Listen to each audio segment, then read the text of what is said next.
갑시다. 일단은 그 103페이지에 이제 등록 요건, 등록 기준 들어가기 전에 전체적인 흐름을 좀 보고 들어갑시다. 이거는 보통 칠판에 강의할 때는 옆으로 이렇게 그리게 돼 있는데 세로로 그리는 거예요. 절차가. 중개사무소 개설 등록 절차 및 업무 개시 절차라고 하는데 봐봐요. 중개업을 영위하려는 공인중개사 또는 법인이 뭐 할 수 있는 거다? 등록 신청할 수 있는 거다. 말이지. 어디다가 등록 신청한다? 등록관청에다가. 등록관청이 어딘지 조금 이따 점검하면 되는 것이고. 등록관에 등록 신청할 때 무슨 요건을 갖춰야 한다?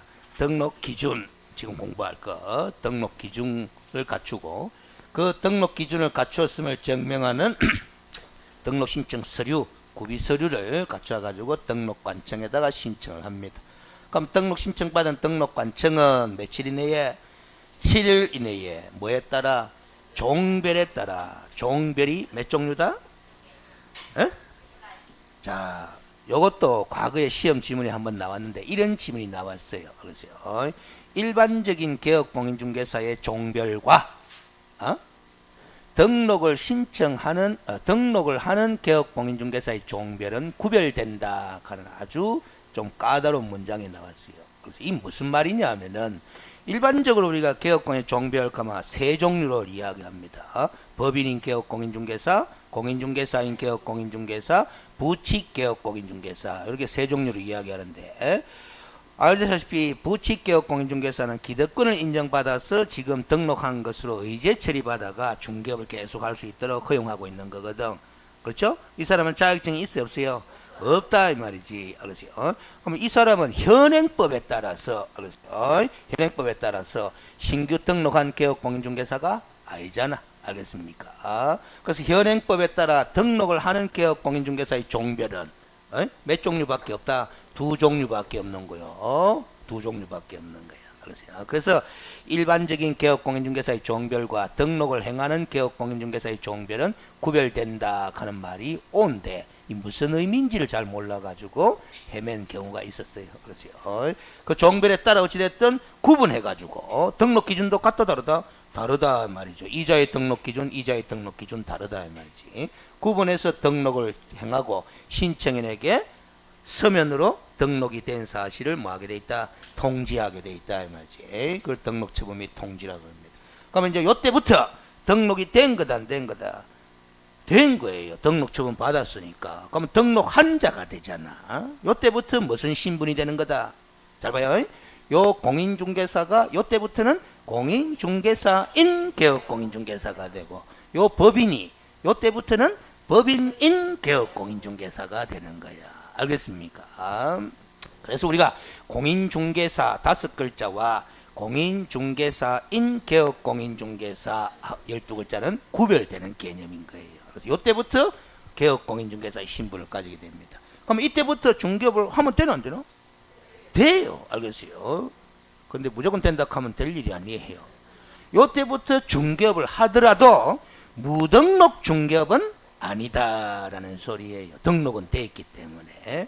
그런데 우리 법이 업무를 개시하기 위한 또 요건을 만들어놨다 안 만들어놨다라는 거지. 알겠어요? 그래서 등록한 이후에도 뭐 해야 된다? 보정 설정을 해가지고 등록관청에 신고를 해야 돼. 관로 처리를 해놓은 거는 그 보정 설정 신고를 뭐 할 수도 있도록 해놨기 때문에 생략할 수도 있다라는 규정이 있기 때문에 관로 처리하는 원칙은 신고. 예외적으로 신고를 뭐 할 수도 있다? 생략할 수도 있다. 그래서 어떤 경우에 신고를 생략할 수 있는지는 나중에 보면 되는 거예요. 그럼 보정 설정을 하고 하면은 등록관청이 보정 설정이 됐나 안 됐나를 확인한다는다? 합니다. 하면은 뭘 준다? 등록증을 교부해줘요. 어디에다가 기록하고 등록대장에다가 기록하고 아까 등록대장 있다 그랬죠? 그래서 전자적 처리가 불가능한 특별한 사유가 없으면 전자적 처리가 가능한 방법으로 작성 관리해야 한다 그런 거 읽었잖아. 그래서 그 등록증을 교부하는 거예요. 그럼 이 받은 등록증을 뭐 어디에다가 사무소 내 보기 쉬운 곳에다가 게시를 해야 한다. 해야 된다. 게시할 소리는 등록증만 있는 것이 아니고 더 있다라는 거죠. 그것도 뒤에 가서 또 점검을 합시다. 그렇죠. 그런데 문제는 등록증 받아가 이제 업무를 시작하면 되잖아. 되는데 한 개 더 해야 돼. 업무 개시 전까지는 또 뭐 해야 되느냐? 중개에 사용할 뭘 등록해야 한다? 인장을 등록해야 돼. 근데 이 인장 등록은 원칙은 언제 전까지만 하면 된다? 업무 개시 전까지만 하면 되는데 무슨 신청과 함께 할 수도 있도록 중개사무소 개설 등록 신청하면서 함께 할 수도 있도록 해놨어. 그 결국 중개에 사용할 인장 등록은 등록 신청 시부터 업무 개시 전까지 사이에 언제든지 하면 되는 거예요. 알겠습니까? 근데 보정 설정은 등록 신청 시 함께 할 수 있다 없다? 없습니다. 등록 처분 받고 난 다음에 업무 개시 전까지 해야 되는 거야. 알겠습니까? 그렇게 되어 있습니다. 그래서 결국 이 흐름을 보면은 인장 등록과 보정 설정 두 가지는 알겠어요? 무슨 요건이다? 업무 개시 요건이야. 알겠어요? 그런데 인장 등록은 등록증 교부 요건은 또 아닙니다. 업무 개시 요건은 맞는데 등록증 교부 요건은 아니야. 근데 보정 설정은 등록증 교부 요건도 되고 업무 개시 요건도 되고 그렇게 돼 있다. 이 흐름이. 알겠어요? 요 그림은 머릿속에 딱 뭐다 찰칵 사진 찍어 두시고 뭐다 시험 문제 풀 때 활용하시면 좋아요. 알겠어요? 자, 그러면 이때부터 이제 모든 요건을 다 갖췄으니까 등록 기준도 갖춰가 등록됐고 또 업무 개시 요건도 갖춰가지고 업무 개시 하면 되잖아요. 근데 사정이 생겨가 업무를 시작을 뭐 할 수도 있다 없다? 있다 말이지. 개점 휴업 개점 휴업 될 수도 있대. 근데 우리는 개점하고 난 다음에 뭐 일을 안 해도 휴업은 휴업이잖아. 그럼 뭐 휴업 규정이라는 게 있잖아. 21조에. 그럼 휴업 규정은 3월을 초과해서 휴업을 하고자 하는 사람은 등록관청에 등록증 첨부해가 미리 신고하도록 돼 있는 거야. 그러면 업무 개시할 수 있는 시점이 됐는데, 알겠어요? 업무 개시 시점이 됐는데, 3월 이내에 업무를 시작하지 않으면 무슨 신고 내야 된다? 휴업 신고를 내야 된다라는 그런 소리가 되는 거예요. 알겠습니까? 그래서 우리 공인중개사법에서는 적어도 업무 개시할 수 있는 시점으로부터 3월 이내에 업무를 개시하라 하는 명시적 규정은 없는데 휴업 규정을 고려해 보니까 뭐다 3월 이내에 휴업을 시작할 수밖에 없지 않느냐라는 해석이 나온다라는 거지. 알겠습니까? 그런 흐름이에요. 그래서 뭐 개시할 수로 5가지는 뒤에 외우면 되는 거고. 자, 책으로 갑시다. 103페이지에 이제 등록 기준. 지금부터 공부하는 거는 이 흐름을 생각해 가면서 살 붙이는 거야. 살. 이 흐름을 생각해 가면서 등록 기준. 당연히 누구의 등록 기준과 누구의 등록 기준으로 구분돼 있다.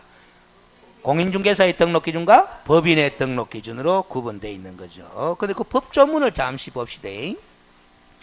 등록 기준은 대통령령으로 정한다. 이렇게 돼 있죠?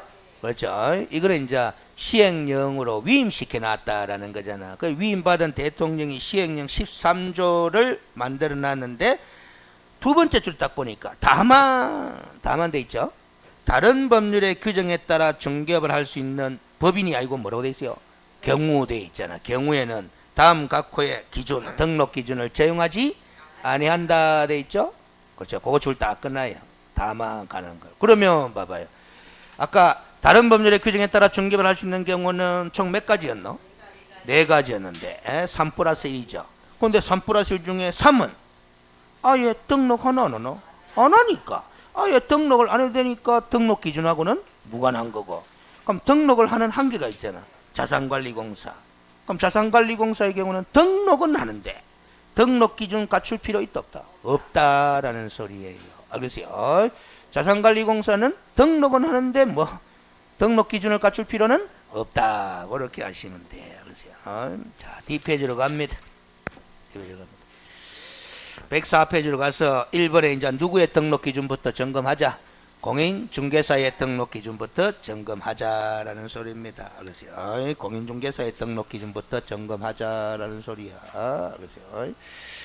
그래서 지금 우리 교재가 너무 난잡하게 뭐 해놨어요. 알겠어요?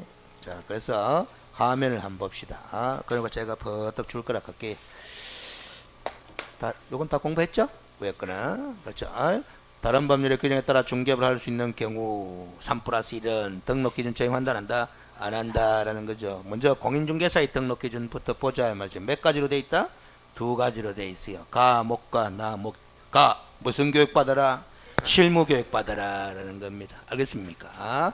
근데 우리 요렇게 딱 요것만 기억하면 되는데 실무 교육을 받아야 된다. 요것만 기억하면 되는데 무엇이 잔뜩 적어놨어. 그거는 왜 그러냐 하면은 저 뒤에 34조 가면은 실무 교육에 관한 구체적인 내용을 공부할 기회가 있다 없다?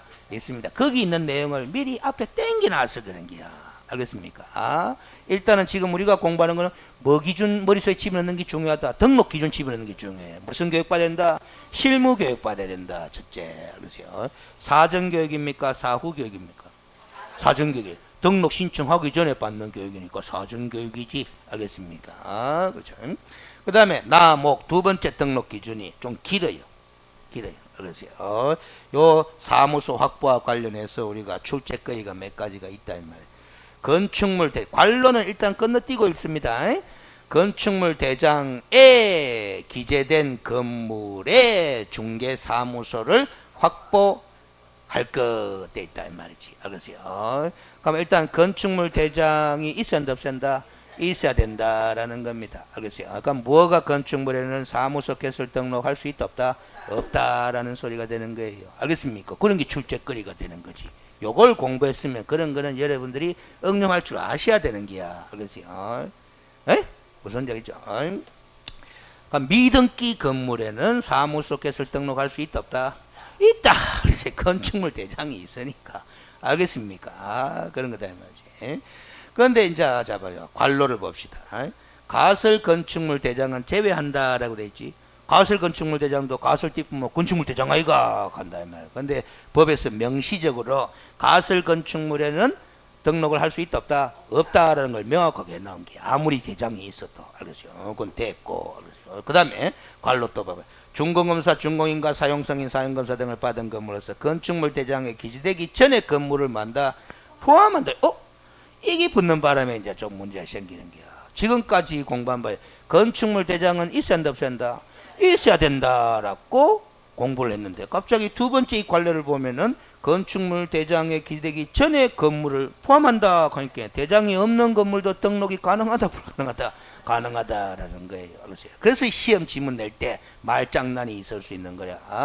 중개사무소 개설 등록하기 위해서는 그래서 사무소를 확보해야 되잖아요. 사무소 확보할 때 반드시라는 단어가 장난칠 가능성이 생겨요. 반드시 건축물 대장에 기재된 건물이어야 한다. OX, X의 되는 거야. 무슨 소리인지 알겠죠? 요 두 관계를 같이 생각하면. 근데 이 두 번째 관로가 왜 생겼느냐 하면은, 우리가 재건축, 재개발 사업 때문에 이런 현상이 생겼다 그랬지. 좀 대규모 사업으로 이루어지는데, 준공검사, 준공인가, 사용검사는 다 받았는데, 그럼 사용할 수 있는 거 아이가? 사용할 수 있는데 아직까지 건축물 대장이 만들어졌다 안 만들어졌다?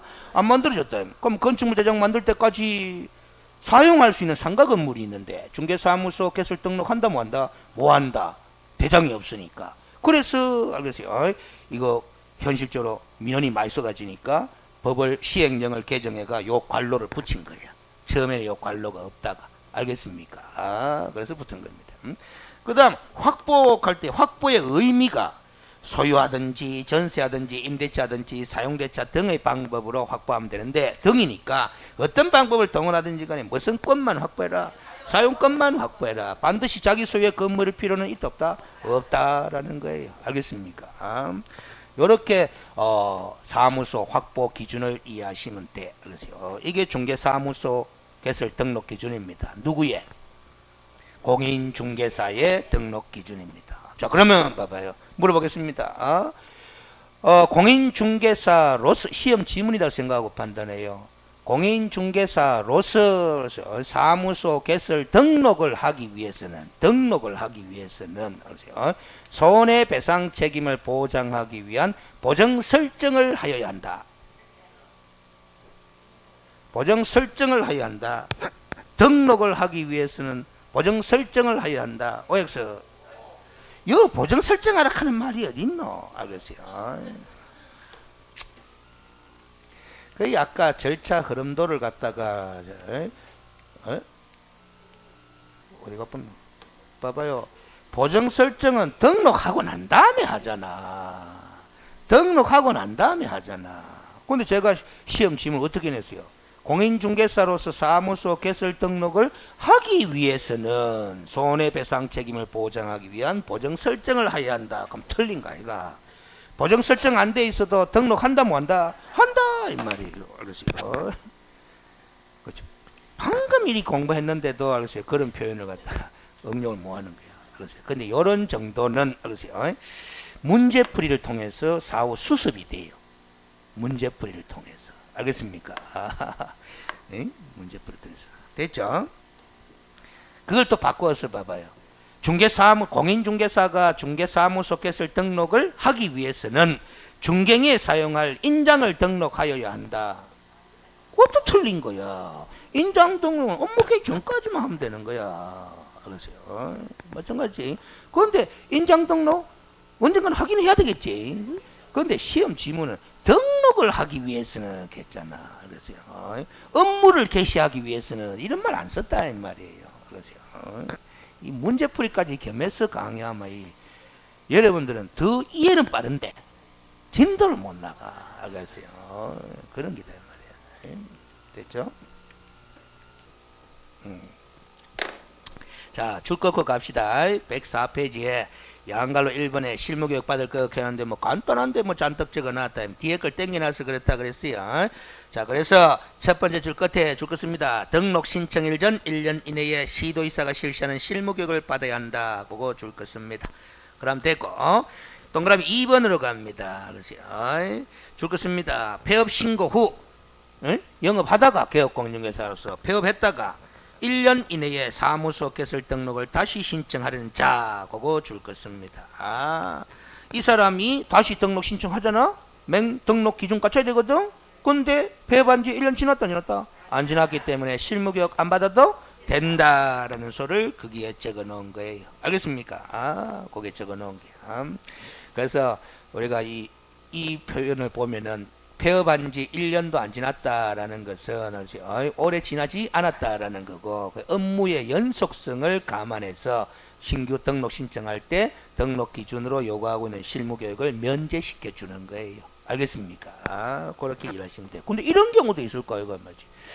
나중에 이제 34주 가서 실무교육 공부하면은 이제 등록 신청하려는 사람도 실무교육을 사전교육으로 받아야 되지만은 소속 공인중개사로 고용 되려는 사람도 실무교육 받아가 고용신고하게 돼 있거든. 알겠습니까? 그러면 내가 이제 소속 공인중개사로서 근무하고 있어. 직원으로서. 근무하고 있다가 뭐 사표되고 나왔어. 거의 고용관계 종료됐다 이 말이지. 근데 아직 1년 지났다 안 지났다? 안 지났는데 자격증 있나 없나? 있다. 이 자격증 갖고 아유 그러면 내 사무실 차리자. 걔가 중개사무소 개설 등록 신청할 때도 업무의 연속성을 감안해서 실무교육 뭐 면제 거기 뒤에 붙어 있는 거예요. 알겠어요? 업무의 연속성 하는 걸 생각하면 됩니다. 자, 그럼 됐고 105페이지로 갑니다. 알겠어요? 105페이지로 갑니다. 양가로 2번으로 갑니다. 중개사무소 확보할 것들이 나왔는데 알겠어요? 동그라미 1번 봐봐요. 건축물 대장에 기대된 건물의 중개사무소를 맺는다. 확보하여야 한다 해놨습니다. 알겠어요? 자, 이 문장을 그대로 시험 지문에 낸다 집읍시다. 그대로 뺏기가. 이 신청 들어올까 안 들어올까? 들어와요. 뭐 때문에? 아까 중건검사, 사용검사 받은 건물로서 건축물 대장에 기재되기 전에 건물을 포함한다. 근데 이 문장에 반드시 하는 말이 있나 없나? 없죠. 알겠어요? 그런 거죠. 이런 지문이 나오면 꼭 이 신청은 들어온단 말이에요. 근데 이거는 이제 다른 지문하고 비교했을 때 뭐다? 더 옳은 것, 더 틀린 걸 찾아 들어가는 요령이 필요한 거야. 이걸 무조건 틀리다 하면 안 되잖아. 원칙적인 입장에서 보면 이 문장은 맞는 거 틀린 거가? 맞는 거잖아.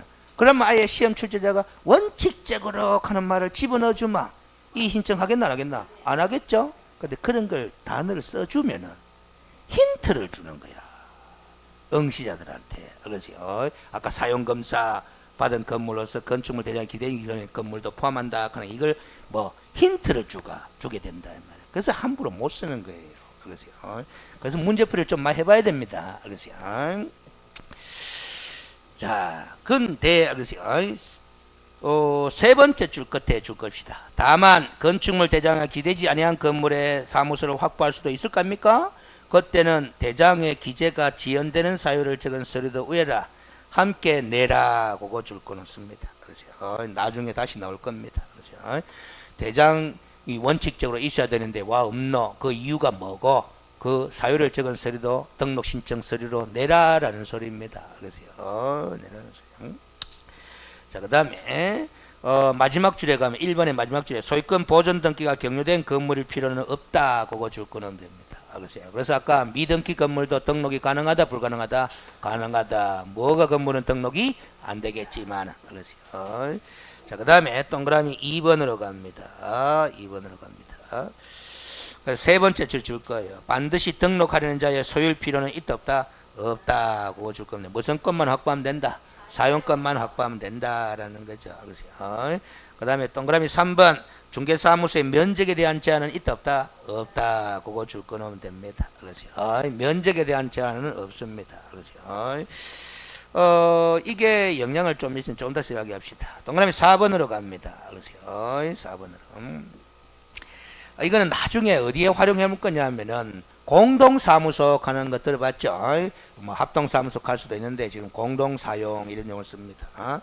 이 공동으로 이용하게 될 때는 사무소를 공동명의로 임대차 계약을 뭐 체결해도 사용권 확보하는 기가 안 하는 기가 확보하는 거죠.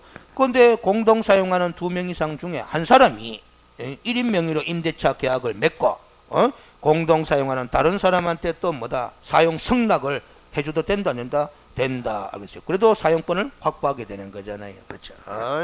이런 기잖아요. 이런 거. 그렇죠. 뒤에 공동사무소 공부할 때 했잖아요.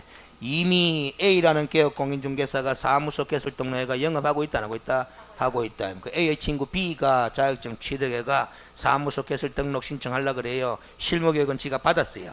받았는데 사무소 확보해야 되나 안 해야 되나? 해야 되는데 돈이 없어. 그 A한테 뭐 받는다? 사용 승낙을 받잖아. 그렇죠. 그럼 B도 이 사무실을 사용할 권한을 확보했다 안 했다? 했다. 그럼 B가 등록 신청하는 거죠. 등록이 되고 나면은 이 사무실은 누구의 사무소가 되는 거다? A와 B의 공동 사무소가 되는 거지. 알겠습니까? 그런 말을 적어 놓은 게 그게 나중에 공동 사용할 때 써먹을 수 있는 그런 내용입니다. 그다음 동그라미 5번에 보면은 뭐 갑자기 뭐 일반 주택이 어떻고 아파트가 어떻고 공장이 어떻고 이런 말이 나와요. 알겠어요. 자, 그런데 제일 밑으로 갑니다. 따라서 하는 글자 있죠. 중개사무소 설치를 위해서는 사전에 건축물 대장의 유무 확인은 물론 줄 것입니다. 건축법상 적합한 용도인지 확인이 필요하다. 그거 줄 거예요. 알겠어요? 건축법상 적합한 용도, 건축법상 용도, 건축법상 용도 하는 말이네. 이 건축물의 용도를 가리키는 거잖아. 그렇죠? 1월달 건축법 했어요. 수박 그달기로 해가지고 뭔지 모를게야. 알겠어요. 당연합니다. 근데 건축물의 용도가 몇 가지예요?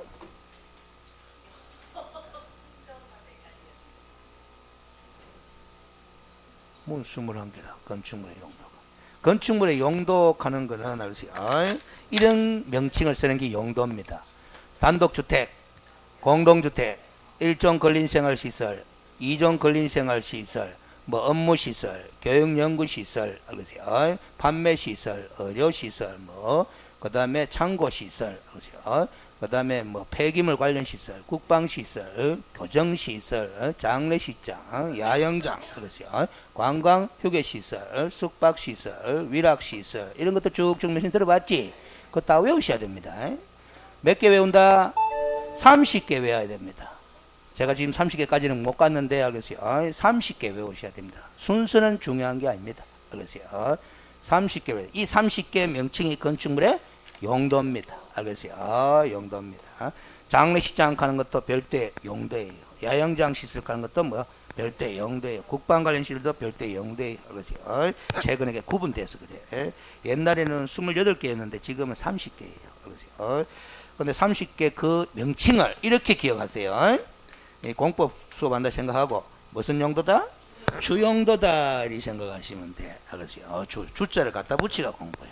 알겠어요? 30개 외운 거는 무슨 용도다? 건축물의 주용도다라는 거야. 그 주용도가 우리 중개사무소의 용도로 사용하기에 적합해야 안 적합한다?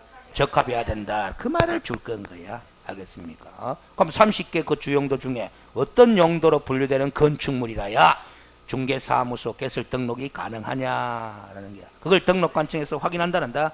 한다라는 소리예요. 그 말이. 그러세요. 우리 건축법상으로는 명확하게는 2종 근린생활시설로 중개사무소가 분류가 돼요. 그럼 2종 근린생활시설의 용도로 분류되는 건축물 확보하면 등록이 된다라는 거야. 그럼 무조건 2종이라 해야 되냐? 그건 아니다 이 말이지. 왜 그러냐면 아까 조금 전에 위에서 중개사무소에 면적 제한은 있다 그랬다 없다 그랬다? 없다 그랬다 이 말이지. 그럼 1종 근린생활시설도 등록이 가능하다 불가능하다? 가능하다라는 게 1종과 2종의 차이는 면적 차이거든. 그랬어요. 업무시설도 가능하다 불가능하다? 그것도 면적 차이거든. 그랬어요. 바닥 면적 합계 면적 차이거든. 판매시설도 가능하다 불가능하다? 가능합니다. 그래서 홈플러스 이마트에 또 중개사무소 등록이 가능해요. 그랬어요. 다 바닥 면적 합계 면적 갖고 용도가 분리되는 거기 때문에 그래. 1종, 2종, 그 다음 뭐 업무시설, 그 다음 뭐 판매시설로 분류되는 건축물일 경우는 등록이 가능하다. 요걸 이 과목에서 시험 문제 냈다. 원래. 그렇다면은 원래 이 과목 출제위원이 공법 전공자가 들어갔다. 이렇게 보시면 돼. 그렇죠. 민법 전공자는 죽어도 깨나도 모릅니다.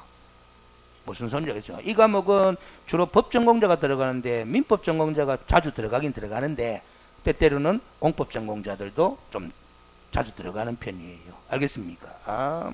간혹 가다가 법무사가 기들어와 보면 고마마 공시법 시험 문제가 두세 문제 탁 기들어와 본다니까. 실무 문제로. 알겠습니까? 그래 됩니다.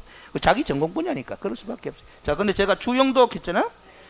나중에 공법 공부할 때는 이 명칭을 알아야 됩니다. 무슨 용도? 세부 용도 하는 걸 알아야 됩니다. 그럼 세부 용도가 뭐냐? 알겠어요. 그건 다 못 외웁니다, 여러분들이. 워낙 많아가지고. 알겠어요. 자, 일단 세부 용도가 뭔지는 이렇게 이해하시면 돼요. 자, 우리가 주용도 30개 중에 공동주택 하는 명칭이 있었잖아. 그럼 공동주택에 세부 용도가 있다 없다? 있다. 공동주택은 주용도잖아. 세부 용도가 뭐다? 아파트, 연립, 다세대, 기숙사, 이게 세부 용도다 이렇게 생각하면 돼. 그럼 건축법 시험 문제에 뭐가 나오느냐? 세부 용도를 주용도로 분류할 줄 알아야 돼. 세부 용도를 뭐로 분류할 줄 알아야 된다? 주용도로 분류할 줄 알아야 돼. 근데 주용도가 벌써 30개나 되는데 그거 외우기도 힘들어 죽겠는데 세부 용도는 수백 가지인데 알겠어요. 그걸 어떻게 다 외우느냐 이 말이지. 알겠어요. 그래서 대부분 공법 수행은 뭐 자주 나올 법한 거, 헷갈리는 거 골라가 표시해 줄 겁니다. 표시해 주는 그것만이라도 기억해야 된다. 해야 된다 이 말이에요. 알겠어요. 유형주점. 유형주점 하는 단어는 무슨 용도다? 세부 용도인 거예요. 알겠습니까? 30개 이러면 안 나와요. 그러면 유형주점은 군사랑 아닙니까? 어디로 분리된다? 그걸 알아야 돼. 이거 분류할 줄 알아야 된다 이 말이에요. 분류할 줄. 근데 30개를 안 해놓으니까 어디를 집어넣을지는 모르는 게 30개를 안 해놓으니까 위락시설입니다. 알겠습니까? 무슨 소리 하겠죠? 단란주점. 단란주점은 위락시설 아니에요. 알겠어요? 룸사롱하고 단란주점하고 같이 취급하면 되는가? 2종 근린생활시설입니다. 그렇죠? 노래연습장 1종 근린생활시설 이렇게 분류할 줄 알아야 돼. 그렇죠? 그 분류는 꼭 한 문제 출제가 가능성이 거의 70~80% 돼요. 자주 나옵니다. 그렇죠? 그건 왜 그러냐 하면은 국토계획법상 용도, 지역, 지구, 구역 제도가 있잖아. 용도, 지역에 따라서 뭐 건축물의 용도 제한이 가해지는 거잖아. 그렇죠? 어느 용도 지역으로 지정되느냐에 따라서 건축물의 용도 제한이 가해진다 이 말이에요. 그렇죠? 그래서 내가 룸사롱 영업을 하려고 그래. 그렇죠? 그럼 어느 용도 지역이냐에 따라서 영업 허가가 날 수도 있고 뭐 안 날 수도 있는데, 그럼 뭐 중개를 하는 사람은 그걸 알아야 된다 몰라야 된다? 알아야 되는 거예요. 그렇죠? 아주 출제 가능성이 높은 핵심적인 주제예요. 그런데 워낙 공부할 양이 많기 때문에 그거 다 싹 다 외워봤자 한 문제. 그러니까 공법은 공부하다 보면 중요하다고 하긴 하는데 포기 또 포기하는 분야가 많네. 그렇죠? 무슨 소리인지 아세요? 그래서 적어도 선생님이 쉽게 요것만이라도 외워두세요 하면은 포기하지 말고 하시야 점수가 그래도 60점이 넘어간다. 그리고 우리 중개사무소께서 등록하기 위한 적합한 건축물의 용도는 1종, 2종, 그 다음 뭐 업무시설, 판매시설 거기다 말이지. 그렇죠? 그렇게 이해하시면 돼요. 그렇죠? D페이지 나오죠? 106페이지 봐봐요. 106페이지 네오박스 밑에 보면 따라서 해가 1종, 2종 근린생활시설, 일반 업무시설의 중개사무소 설치가 가능하다 할 것이다. 적어놨죠? 무슨 시설이 빠졌다? 판매시설 적어 넣으면 됩니다. 이 필자는 국토부 유권 해석만 봤지 법제처 해석은 못 봤다 이 말이지. 판매시설도 가능합니다. 여러분들 홈플러스 가다 보면 중개사무소 안에 있는 거 봤나 못 봤나? 있죠? 알겠어요. 가능합니다. 자, 그럼 됐고 양갈로 3번에 법제 10조의 결격사유에 해당하지 아니할 거 돼 있죠. 자, 이건 등록 기준으로 아까 나왔어요 안 나왔어요? 이거 나오나 안 나오나? 안 나오잖아. 안 나오잖아. 시행령 13조에는 2개의 등록 기준만 적어놨어요. 근데 우리 교재는 한 개 더 적어놨잖아. 결격사유에 해당하지 아니할 거 내놨잖아. 맞죠? 이걸 뭐 틀리딱 할 수는 없습니다. 왜냐하면 시행령 13조의 등록 기준상으로는 나 2개만 등록 요건 갖춰라라고 적어놨지만 공인중개사법 10조에 등록의 결격사유에 해당하는 사람은 결국 등록한다 뭐한다? 뭐한다라고 규정을 해놨기 때문에 실질적으로 그 결격사유에 해당하지 아니할 거 하는 것도 등록 기준으로 작용한다 한다라는 거예요. 그래서 적어놓은 거예요. 그럼 공인중개사 자격을 취득할 거 하는 것도 등록 기준이다 아니다. 등록 기준이라고 봐야 되지. 알겠어요. 그런 거야. 알겠어요. 자, 그러면 됩니다. 그럼 결격사유 12가지는 그때 가서 공부하자 이 말이죠. 뒤에 가서. 자, 정리합시다. 공인중개사의 사무소 개설 등록 기준. 첫째, 실무교육 받을 것. 둘째, 사무소 확보할 것. 셋째, 결격사유에 해당하지 아니할 것. 여기 등록 기준이다. 알겠어요? 그걸 갖춰가 등록 신청 서류 제출하면은 등록 처분 받고, 그 다음에 보정 설정 신고하고, 그 다음에 등록증 받아가 인장 등록도 할 것 같으면 같이 해가 사무소 개시한 다음에 업무 수행하면 됩니다. 그러세요. 그 다음 2번에 누구의 등록 기준? 법인의 등록 기준이 나왔습니다. 두 줄 한번 읽겠습니다. 줄 걸 끊었고, 법인의 등록에 대해서는 개업 공인중개사인 법인과 다른 법률에 의하여 중개를 할 수 있는 법인으로 구분하여 살펴볼 필요가 있다 나왔어요. 자, 그 말은 일단 이 교재를 공부하다 보면은 알겠어요. 법인은 뭐 두 종류가 있다 이 소리야. 알겠어요. 두 종류가. 개업 공인중개사인 법인이 나왔잖아. 이걸 우리는 중개법인 해요. 중개법인. 알겠어요. 다른 법률의 규정에 따라 중개를 할 수 있는 법인 있잖아. 그걸 뭐 소위 강학상 특수법인 그렇게 이야기한다. 중개 특수 이렇게 갖다 붙인 거는 이 법인의 설립 목적이 이거는 무슨 업? 중개업. 이 법인의 설립 목적은 중개업이 설립 목적이 아니다. 그래서 부수적으로 중개업을 할 수 있도록 허용해놨을 뿐이다. 해서 특수인입니다. 이 말이야. 그럼 지금 우리가 공부할 법인의 등록 기준 있잖아. 법인의 등록 기준. 그거는 요게 법인이 가지면 요 법인은 어느 법인을 말하는 거다? 요 법인을 말하는 거다라는 소리예요. 알겠습니까? 왜 그래요? 이리 물으면 이 사람한테는 등록 기준을 적용하지 아니한다 하는 거 아까 줄 거 같잖아. 그렇죠? 그러니까 여기서 적어놓고 법인이 하는 거는 뭐다? 요 법인을 말하는 거다라는 거예요. 중개법인을 말하는 거예요. 그 지금 우리 교재에 네모 2번에 법인의 등록 기준 돼 있잖아. 그 법인은 무슨 법인을 가리키는 거다? 중개법인을 가리키는 거다라는 소리예요. 알겠습니까? 그렇게 하면 돼. 거기 몇 가지나 적혀져 있구나. 5가지나 적혀져 있구나라는 게 알겠어요. 중개법인으로서 등록이 되려면 이런 5가지 기준을 갖춰야 된다라는 거죠. 알겠어요. 한 개가 더 있어요. 이건 5가지 되어 있지만 한 개가 더 있어요. 무슨 사유에 해당하지 않아야 된다? 결격 사유에 해당되지 않아야 된다. 누가?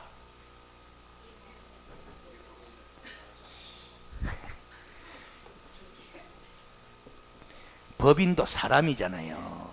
이 중개법인 자체가 결격사유에 해당되지 않아야 된다.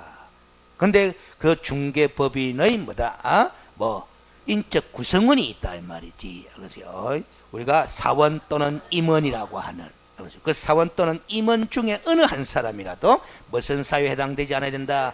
결격사유에. 사원 또는 임원도 결격사유에 해당되면 안 되고 법인 자체도 뭐 결격사유에 해당되지 않으면 된다.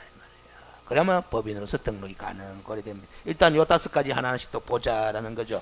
이 화면 갖고 먼저 설명하고 줄 걷고 지나갑시다. 첫 번째, 그 중개법인은 상법상 회사 형태의 법인이라 해야 된다라는 거지. 그럼 상법상 회사는 종류가 5가지나 돼요. 그러세요. 그냥 듣기만 들어도 됩니다. 제일 쉬운 게 주식회사 아닙니까? 그렇죠? 유한회사도 되고 또 유한책임회사 하는 게 있어. 한명회사 하는 것도 있고 합자회사 하는 것도 있어. 어떤 형태라도 다 상법상 회사이면 틀림이 없다. 또는 협동조합 기본법에 따른 협동조합 형태의 법인도 된다 안 된다? 된다라는 겁니다. 물론 그 협동조합 기본법에 따른 협동조합에는 사회적 협동조합 하는 것도 나와.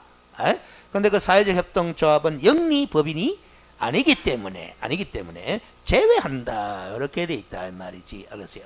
그 사회적 협동조합 형태의 법인은 중개사무소 개설 등록한다 뭐한다? 뭐한다라는 소리예요. 그런데 어떤 형태든 간에 자본금은 얼마 이상 해야 된다? 5천만 원 이상이라 해야 된다라는 거죠. 그게 첫 번째 요건이. 둘째 요건은 그 중개법인은 법인이기 때문에 항상 설립 목적이라는 게 있다 없다? 있다 이 말이지. 그 설립 목적이 몇 조에 규정된 업무 14조에 규정된 업무만 영위할 목적으로 설립된 법인이라 해야 된다라는 게 협동조합이든 상법상 회사든 간에. 알겠어요? 14조에 규정된 업무만 가는 게 어떤 업무다? 14조에 규정된 업무만 가는 게 어떤 업무다? 모르면 일단은 처음 공부한다 치고 그러세요. 이 생각은 해야 돼. 그건 내가 우야노 14조를 봐야 알지. 이렇게 하면 되는 게. 알겠습니까? 그럼 14조는 뒤에 가서 공부할 거 아닙니까? 근데 미리 이야기하자면은 그러세요. 미리 이야기하자면은 이렇게 공부하라고 그랬잖아. 14조에 규정된 업무는 중개업 플러스 6가지 된다 이 말이에요. 그러세요. 그런데 그 6 옆에다가 5 플러스 1 요래가 기억하라 그랬다 이 말이에요. 요게 바로 뭐다? 14조에 규정된 업무다라는 거예요. 알겠어요? 무슨 알지? 중개법이니까 당연히 중개업이 들어가야 되는 거 아닙니까? 알겠어요? 그 이외에 몇 가지? 6가지. 알겠어요? 6가지. 그러면 요거 6가지는 중개업이라요, 아니라요? 아니지. 그렇죠? 그럼 이거는 겸업이 되는 거예요. 알겠어요? 그 14조 하는 게 조문 제목이 뭐냐 하면은 알겠어요? 겸업 범위예요. 겸업에 관해서 공부하는 게 14조다 이 말이에요. 알겠습니까? 하도 궁금해서 이 교재도 미리 땡겨 놨을 거야. 알겠어요? 그 다음 세 번째 등록 기준 법인의 대표자가 있어야 되는데 대표자는 누구라 해야 된다? 공인중개사이하고 대표자를 포함이다 제외다. 제외한 나머지 누구? 임원 또는 사원을 지요. 근데 사원 옆에 봐봐요. 가로가 딱 붙었잖아. 한명회사, 합자회사의 무한 책임 사원을 말한다 해놨어요. 그렇죠? 우리가 상법을 시험 출제할 건 아니니까 안 물어볼 거예요. 안 물어보는데 사원 옆에 요걸 딱 붙여놓으니까 이렇게 생각하시라 말이에요. 여기서 말하는 사원은 내가 생각하는 회사원은 아닌갑다 이 생각해야 돼. 알겠습니까? 그래서 어떻게 공부하라 그랬어요? 이 사원은 임원과 동등한 법적 지위를 가진 사람을 말해. 알겠어요? 요 사원은 임원과 우리가 임원하는 말은 많이 쓰잖아요. 여러분. 보통 임원과 뭐 이사님들 아닙니까? 그렇죠? 이사 감사. 그렇죠?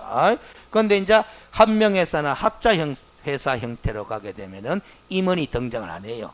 알겠어요? 임원 대신에 무슨 용어를 쓴다? 사원이라는 용어를 쓴다. 특히 무한책임사원이라는 용어가 등장해요. 알겠습니까?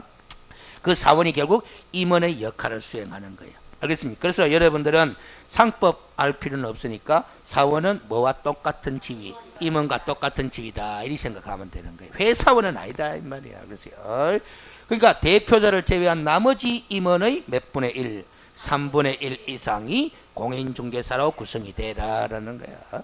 그 다음 라 봐봐요. 네 번째 대표자와 임원 전원이 알았어요. 전원이 분사무소 책임자는 지금 볼 필요 없어요. 나중에 분사무소 설치할 때 활용하면 되는 거고 대표자와 임원 사원 전원이 실무교육을 받아야 된다라는 거야. 알겠습니까? 실무교육을. 그러면 이제 임원 또는 사원 전원이라고 했어. 그러면 이 임원은 알겠어요? 다 공인중개사입니까? 아니잖아. 공인중개사인 임원도 있고 공인중개사가 아닌 임원도 있잖아. 그렇죠. 그러면 공인중개사 아니라 하더라도 임원이기 때문에 무슨 교육 받아야 된다? 실무교육을 받아야 된다라는 소리입니다. 알겠습니까? 됐죠? 그래서 제가 우리 학교에도 보면은 실무교육을 시행하고 있는데 실무교육을 접수받을 때 그렇지 꼭 자꾸 자격증 사본을 가오락한단 말이야. 그렇지 그거 내가 했어요. 실무교육 받아오는 사람 중에 자격증 없는 사람도 실무교육 받아오는 경우가 있다. 그런데 왜 자꾸 자격증 사본을 꼭 내라 하느냐. 그렇죠. 그렇게 이야기를 해줘요. 법인 설립할 때, 법인 사무소 개설 등록 신청할 때 임원이면 다 무슨 교육 받아야 되노? 실무교육 받아야 되는데 그 임원이라고 해가 다 자격증 있나? 없을 수도 있잖아요. 그렇죠. 그런 논리인데. 그 다음 5번째 요건은 건축물 대장이 기된 건물의 사무소를 확보할 것 이렇게 돼 있죠. 근데 아까 공인중개사의 등록 기준에서 문장이 길었잖아. 그런데 법인의 등록 기준에서는 문장이 짧아요. 이렇게. 그렇죠. 이게 이제 시행령을 만들 때 그렇죠. 그만 똑같이 안 하고 그 공인중개사의 등록 기준에서만 정확하게 기재해놓고 법인의 등록 기준에서는 대폭 생략해놨었는데 어쨌든 요 건물의 가설 건축물은 제외한다 하는 말 들어간다고 봐야 됩니다. 그리고 건물의 그 사용 검사 등을 받은 건물 때는 건축물 대장이 기대되기 전에 건물도 포함한다 하는 것도 다 있다고 봐야 됩니다. 그래서 법인으로서 사무소 확보하는 거나 공인중개사로서 사무소 확보하는 거나 사무소 확보 기준은 같다 다르다? 같습니다. 똑같은 기준이 적용돼. 법인으로 사무소 개설 등록한다 해가지고 확보하는 사무소의 면적이 몇 제곱미터 이상이어야 된다 하는 기준이 있나? 없어요. 알겠어요. 이게 법인의 등록 기준입니다. 자, 줄 긋고 지나갑시다. 106페이지에 저 밑에 양갈로 1번입니다. 1번에 1번. 자, 두 번째 줄에 알겠어요. 한명회사, 합자회사, 유한책임회사, 유한회사, 주식회사 5종 그거 줄만 끊었습니다. 들으나 봤다 이 정도만 되면 됩니다. 알겠어요. 됐고. 그 다음에 제일 밑에 줄에 사회적 협동조합은 제외됨을 주의를 요한다. 그거 줄 거면 됩니다. 사회적 협동조합은 등록된다 안 된다? 안 된다. 비영리법인이다. 그렇죠. 107페이지로 갑니다. 그렇죠. 107페이지로 갑니다. 그 첫 번째 줄은 알 필요 없어요. 상법상 회사 설립에는 최소 자본금 요건이 없음으로 하는 건 몰라야 됩니다. 알겠어요. 근데 우리 공인중개사법상 중개법인으로 사무소 개설 등록하려고 하면 자본금이 얼마 이상이어야 된다? 5천만 원 이상이어야 한다라는 겁니다. 알겠어요. 뭐 줄 걸 그렇고 동그라미 3번으로 갑니다. 알겠어요. 두 번째 줄 거예요. 민법상의 법인은 등록할 수 있다 없다? 없다. 그렇죠. 민법상의 법인은 등록할 수 없다. 요 상법상 회사라고 돼 있잖아. 알겠어요. 민법상 법인은 다 영리법인이다, 비영리법이다. 비영리법인입니다. 알겠어요. 민법 나중에 여러분들 공부는 안 하겠네. 사단법인이 있고 재단법인 가는 게 있는데 알겠어요. 재단법인은 그 성질상 영리재단법인이라는 거 있을 수가 없어요. 재단법인은 항상 무슨 법이다? 비영리법인이다. 근데 사단법인은 영리 사단법인일 수도 있고 비영리 사단법인일 수도 있는데 민법에 등장하는 사단법인은 항상 비영리야. 그리고 이리저리 재단법인이든 사단법인이든 민법상 법인은 다 무슨 법인이다? 비영리 법인이야. 알겠어요? 이거 등록이 안 됩니다. 자, 그러면 됐고 알겠어요? 나머지 4번은 필요 없고 넓혀보기가 싹 지압하면 됩니다. 우리가 상법 알 필요는 없습니다. 회사의 종류가 몇 가지더라? 5가지더라. 알겠어요. D페이지로 갑니다. 108페이지에 협동조합 기본법상의 협동조합 해놨는데 알겠어요. 협동조합 해놨는데 알겠어요. 이 말이 없구나. 싹 지웁니다. 네오박스는. 알았어요. 지우는데 제가 뭘 찾아봤느냐 하면은 알았어요. 우리가 명칭이 협동조합돼 있잖아. 조합돼 있잖아. 그렇죠. 명칭은 조합인데 그 실체는 법인입니다. 알겠어요. 그리고 우리 협동조합 기본법에 몇 존지는 모르겠는데 협동조합은 법인으로 한다 이런 조문이 있어요. 알겠어요. 여러분들 나중에 부동산 공법 공부할 때 도시개발법이나 아니면 도시 및 주거환경정비법에 도시개발조합 정비조합, 그러세요. 이런 게 재건축 재개발 조합이 있잖아요. 이 명칭이 조합이잖아. 조합인데 그 실체는 뭐다? 법인입니다. 알겠어요. 그거 공법 시험 지문은 나올 수 있습니다. 명칭은 조합이지만 실체는 뭐다? 법인입니다. 법인. 알겠어요. 그렇게 하시면 돼요. 그 다음에 양가로 2번으로 갑니다. 14조에 된 업무만 영위할 목적을 설정된 법인은 14조 업무가 네오박스 봐봐요. 1번부터 몇 번까지? 6번까지잖아. 제가 중개업 플러스 6가지 했잖아요. 그 6가지가 바로 1번부터 6번까지야. 근데 제가 5 플러스 1로 했잖아. 그 1이 뭐냐? 6번이 1이야. 6번이 1. 그러세요. 왜 6번을 별도로 1로 공부시켰어요? 자, 이렇게 보시면 됩니다. 이렇게. 그렇죠? 1번부터 5번까지의 업무는 그렇죠? 중개법인으로서 사무소 개설 등록대가 법인인 개업 공인중개사 되면 1번부터 5번까지는 그냥 하면 돼요. 하면 되는데 6번은 그냥 하면 안 되고 그냥 하면 안 되고 지방법원에다가 매수인증 대리인 등록을 별도로 해야 한다. 해야 되기 때문에 5 플러스 1 그렇게 처리한 거다 이 말이지. 그러세요. 이해됐죠? 그럼 이 6가지는 나중에 14조 가서 따로 또 줄 거겠습니다. 그렇죠. 눈으로만 그냥 한번 봐봐요. 아, 6가지가 이런 기구나. 됐죠. 그렇죠. 먼저 한번 물어볼게요. 그러면 이제 중개법인으로서 사무소 개설 등록이 되고 나면은, 그렇죠. 되고 나면은 그 중개법인은 설립 목적이 요가입니까? 14조에 대한 업무가 설립 목적이잖아. 항상 법인은 행위를 할 때 설립 목적에 명시된 행위만 할 수 있다. 설립 목적에 명시되지 않은 행위는 한다 뭐 한다? 뭐 한다. 하려면은 정관을 뭐 한다? 변경을 해야 돼요. 그렇죠? 그럼 정경 변경 해가지고 이 6가지 이외에 다른 거 집어넣으면 된다 안 된다?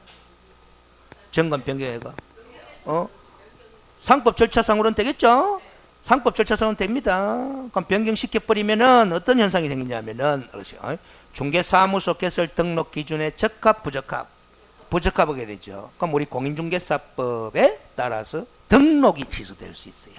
그렇죠. 그러니까 상법 절차상으로는 정관 변경액을 얼마든지 집어넣을 수 있다 하더라도 결국 중개법인이기 때문에 등록이 취소돼 보면은 뭐다 영업을 뭐 하는 거예요. 알겠어요. 그게 결국 뭐 하는 거지. 알겠어요. 그래 된다. 그렇게 이해를 하시면 돼요. 그러면 이제 중개법인으로 등록이 되고 나면은 중개업하고 요 6가지밖에 못 합니다. 그래서 법인은 겸업에 제한을 받는 거예요.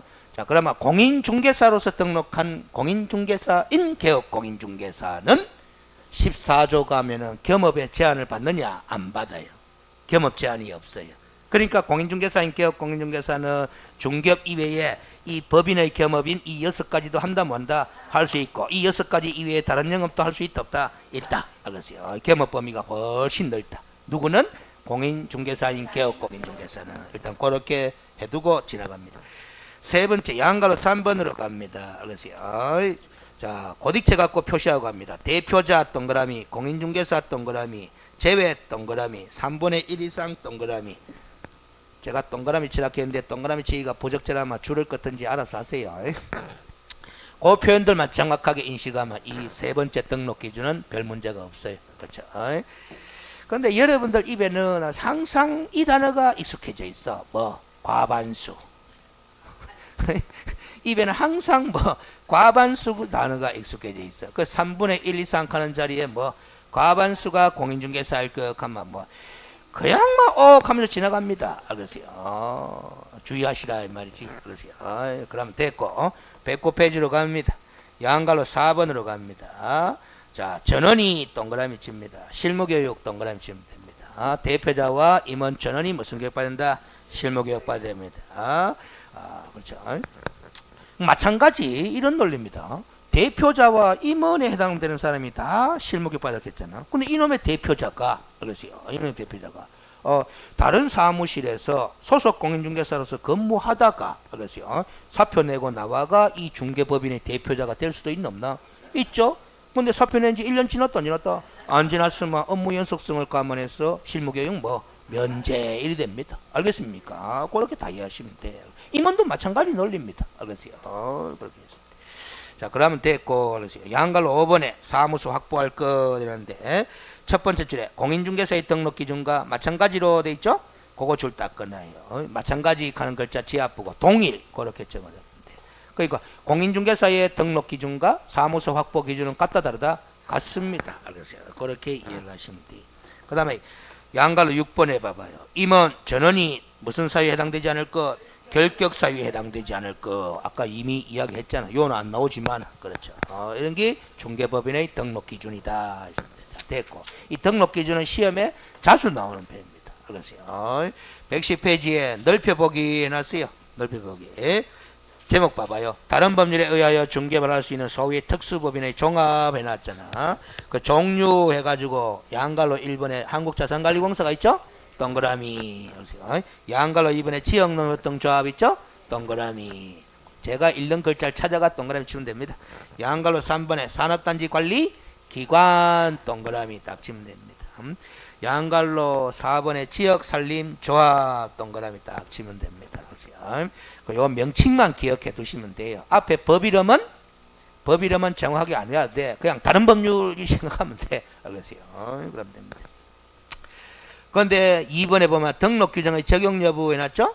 그 양갈로 1번에 제목이 등록을 필요로 하는 경우 돼 있잖아. 관로 해가지고 몇 가지? 한 개 가면 됩니다. 그게 자산관리공사 아닙니까? 3+2잖아. 그 다음에 양갈로 2번에 등록을 필요로 하지 않는 경우 해놨죠? 몇 가지? 3가지. 그 밑에 법인들 다 적어놨잖아. 그렇죠? 됐죠? 근데 아직도 일반법과 특별법의 법 적용 관계에 대한 이해가 부족한 사람은 이 질문에 답을 뭐합니다. 알겠어요? 그 3가지 법인 있잖아. 3가지 지역농협 산림조합 뭐 산업단지 관련 이 3가지 법인이 왜 등록 안 하고도 중개할 수 있습니까? 왜 등록 안 하고도 중개할 수 있습니까? 이리 물으면 답을 의해야 돼요.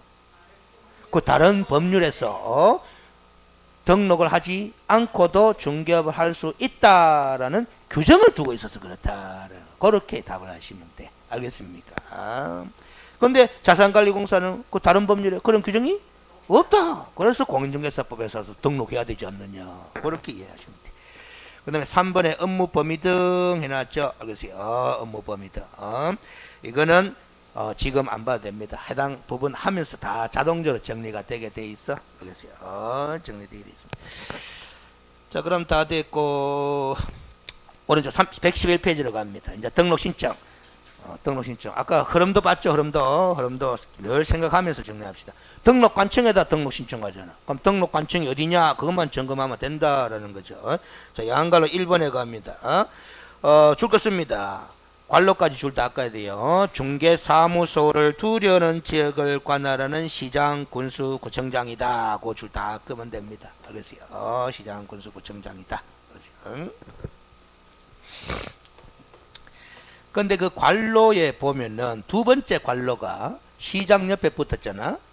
구가 설치되지 아니한 시의 시장과 특별자치도 행정시의 시장 이렇게 돼 있다 이 말이에요. 알겠습니까? 그럼 구가 설치되지 않은 거, 구 하는 글자 앞에 자치구 하는 말이 아니죠? 그냥 구라고만 돼 있는 거야. 그래서 설명 듣고 지나갑니다. 칠판이 여기까지밖에 안 찍힌다며. 또 문제가 생기네. 알겠어요? 일단 덮어가 씁시다. 자, 공법 공부할 때 도움 될 수 있도록 정리합니다. 알겠어요? 공법 공부하다 보면 글자 읽다 보면 중앙행정기관의 장 하는 말도 나와요. 근데 여러분들 중앙행정기관의 장 하면 한 3사람 정도만 알면 돼요. 국토교통부 장관, 해양수산부 장관, 알겠어요? 농림축산식품부 장관, 알겠어요? 그 3사람이 바로 뭐다? 중앙행정기관의 장이다. 알겠어요? 또 지방행정기관 할 말도 나오죠? 자, 근데 그걸 공부할 때 알겠어요? 자, 광역지방자치단체, 알겠어요? 그 다음에 기초지방자치단체 구분할 수 있어야 됩니다. 알겠어요? 지방자치단체 하는 거는 지방자치단체 장을 여러분들이 지역 주민들이 직접 뽑는다 안 뽑는다? 뽑는다 이 생각하시면 돼요. 그게 자치단체다 이 말이지. 알겠어요? 광역지방자치단체 어떤 게 있어요? 특별시가 있죠. 그렇죠? 특별시. 그 다음 뭐가 있다? 광역시가 있습니다. 적지 말고 좀 봐요. 적는 거는 공법생이 쟤보다 더 잘하지. 알겠어요? 그거 적고. 알겠어요? 그 다음 뭐? 특별자치시가 있습니다. 특별자치시. 그 다음 뭐가 있다? 특별자치도가 있습니다. 그 다음 뭐가 있다? 시가 광역지방자치단체 아니잖아. 알겠어요? 그냥 도래요. 도. 알겠어요? 이게 전부 다 광역지방자치단체다 이 말이지. 알겠어요? 요 특별자치시는 세종시밖에 없잖아요. 그렇죠? 특별자치도는 지금 3개나 있을 거예요. 제주도가 있을 거고, 알겠어요? 강원도가 있을 거고, 원래 1월달부터 전라북도가 또 있습니다. 전라북도도 전북 특별자치도 특별법이 만들어져 가지고 요 특별자치도가 3개나 있습니다. 제주도, 강원도, 전라북도. 그럼 안 해야 돼요. 알겠어요? 자, 그럼 기초지방자치단체로 갑니다. 그렇죠? 근데 쭉 적는 것이 아니고 특별시 안에 기초지방자치단체가 있다 없다?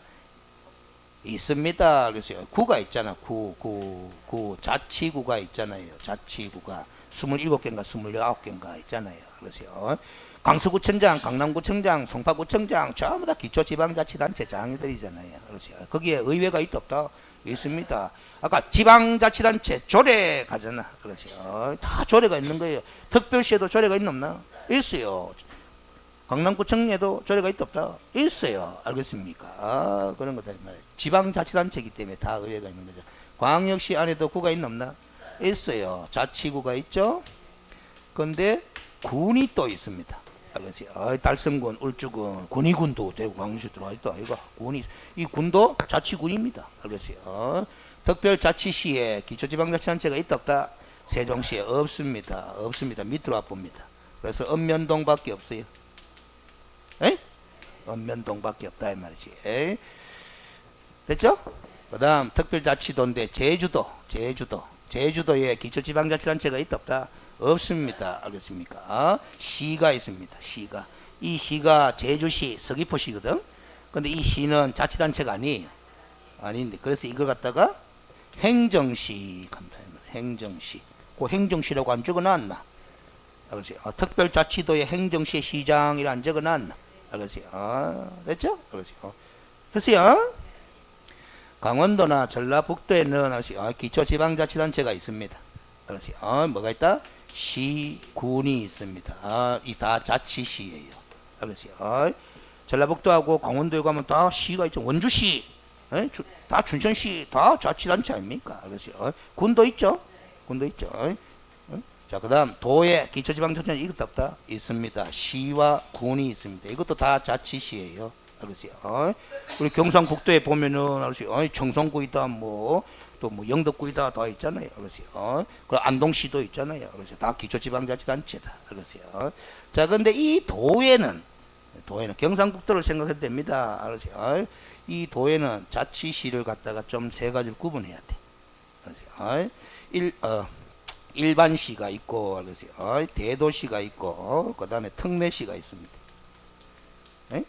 자, 대도시는 인구 50만 이상입니다. 특례시는 100만 이상입니다. 알겠어요. 자, 경상북도 보면은 포항시가 인구 50만 이상입니다. 그럼 대도시죠? 알겠어요. 자, 그 다음에 특례시는 경상남도 가면은 창원시가 있습니다. 100만이 넘습니다. 경기도에도 특례시가 많죠. 수원시나 고양시나 용인시나 이런 게 있죠. 자, 근데 일반시는 안동시에는 구가 있어 없어요? 없어요. 근데 대도시와 특례시에 가면은 다 구가 있습니다. 그렇죠. 안동시에 포항시에 가면 남구 북구가 있잖아. 그렇죠. 창원에 가면 무슨 하포구, 개사구 있다 이 말이에요. 그렇죠. 이 대도시와 특례시는 뭐가 있다? 구가 있다 이 말이지. 근데 이 구가 자치구다? 아니다. 행정구예요. 무슨 소리인지 알죠? 자, 그러면 봐봐요. 이 공포 공부할 때 화로 해봐야 됩니다. 이 생각하면서 자꾸 읽어야 돼. 근데 중개사무소 개설 등록관청이 뭐라고 그랬어요? 사무소를 두려는 지역을 관할하는 시장, 군수, 구청장. 그때 시장이라 하면 구가 설치되지 아니한 시장. 구가 설치되지 아니한 시장 했어. 그럼 특별시장 구가 설치돼 있나 안 돼 있나? 돼 있지. 광역시장 돼 있나 안 돼 있나? 돼 있지. 그러면 이 특별시장, 광역시장은 등록관청이 아니다. 구청장이 등록관청이 된다라는 게야. 그런데 특별자치시 세종시는 구가 있나 없나? 없어. 그러니까 이거는 세종시장이 등록관청이 되는 거예요. 특별자치시장이. 알겠습니까? 그렇죠. 그 다음에 자 보면 제주도로 가볼까요? 특별자치도죠? 특별자치도의 행정시의 시장이 등록관청이라고 했잖아. 그러면 제주 특별자치도지사는 뭐다? 등록관청이 아니고 제주시장, 서귀포시장이 등록관청이 되는 거야. 행정시장이지만. 알겠어요? 그럼 도로 갑니다. 일반 시장은 다 등록관청에 일반 시 안에 구가 없으니까. 그렇죠? 근데 대도시와 특례시에는 안에 구가 있다 없다? 있어요. 그러면 구청장이 등록관청이지 대도시장이나 특례시장은 등록관청이 아니다. 그럼 포항시에 가서 사무소 개설 등록하려고 하면 포항시청 가면 안 되고 남구청, 북구청 이리 가야 된다라는 거예요. 알겠습니까? 그럼 해결 다 끝났어요. 됐죠? 그 다음에 그 양갈로 3번에 등록관청의 변경이라고 되어 있는데, 그렇죠. 등록관청의 변경. 자, 설명 듣고 지나가면 되면 줄걸 거 없어요. 그렇죠. 내가 중개사무소 개설 등록을 대구광역시 중구에다가 했어요. 그럼 중구청장이 등록관청 아이가? 이걸 변경한다 하는 거예요. 변경하는 방법은 사무소를 뭐다 어디로 남구로 옮기면 되는 거예요. 그런데 우리가 일요일 때 공부했다시피 중개사무소 이전 절차가 뒤에 나오더라 안 나오더라? 나오더라. 그 이전 절차를 밟으면 등록관청이 뭐 되는 거다? 변경되는 거예요. 알겠습니까? 또 한 가지 굳이 꼭 따진다면 이런 거지 뭐. 알겠어요? 내가 남구로 사무소 이전해도 되는데, 알겠어요? 뭐 중구에 중개사무소를 폐업신고 내보는 거야. 폐업신고 내고 어디 가서 남구에 가가 다시 신규로 사무소 개설 등록 신청해도 뭐다 이제 등록관청이 변경되는 거죠. 알겠습니까? 이해하면 끝이래. 안 적어도 되는 걸 갖다가 자꾸 책에 적어 놓으니까 또 꾸어지는 거래. 그 이런 거 안 적어도 되는 거 왜 적느냐? 다른 교재하고 차별화 시킨다, 시킨다. 그 다음 큰 2번 등록 신청이라는데 구비서류라고 되어 있습니다. 구비서류. 그렇죠? 일단 구비서류는 제목 옆에다가 요거 적어 놓고 쉬었다 갑시다. 등록 기준을 갖추었음을 증명하는 서류. 그렇죠? 요 생각을 가지면 돼. 이 단어를 외우라는 소리가 아니고, 등록 신청 시에 제출하는 구비서류는 어떤 것들이냐 하는 거는 머리를 굴리라는 거예요. 등록 기준을 갖추었음을 증명하는 서류. 그 생각을 하면서 하나하나 따져보면 되잖아. 따져보자 이 말이야. 그러면서 또 그 주의할 것들은 줄 거 가면서 공부하면 되는 거다 이 말이죠. 또 쉬었다가 진행해 나갑시다.